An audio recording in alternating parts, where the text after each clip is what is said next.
نبی علیہ السلام فرمایي داسې وخت به راسي چې خلک به په نیکو کارو شرمیږي او په ګناه به فخر کوي. داسې وخت به راسي په نیکیو به شرمیږي او په ګناه به فخر کوي. نو هغه وخت دا نن وخت ده، دا هغه وخت راغلی ده. خلک په نیکو کارو شرمیږي، خلک په سنتو شرمیږي او په ګناه باندې فخر کوي.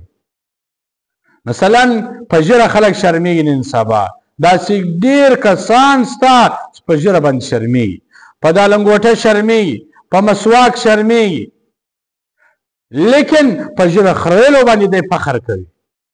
داسې کسان سته چې هغه ژیره خري، په ژیرو کې ډیزاینونه جوړوي، فخر به کوي.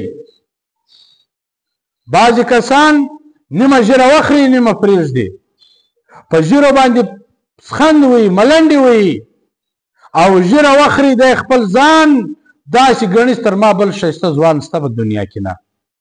ګناه کوي، په ګناه فخر کوي. دغه رقم ډېر کسان شته چې هره ګناه یې کړي چې کله خپل انډیوال ملګري ته راشي، ما داسې موقع وواله، ما داسې یو چاته دوکه ورکړه، ما نن داسې څو پیسې پټې کړې، ما نن یو داسې کار وکړی، په ګناه فخر کوي. هغه دا اوس وخت ده.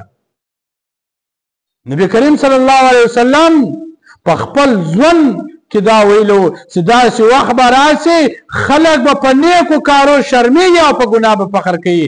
خلک نن سبا په ژیره شرمیږي، په لنګوټه شرمیږي، په یو ښه کار شرمیږي او په ګناه باندې فخر کوي.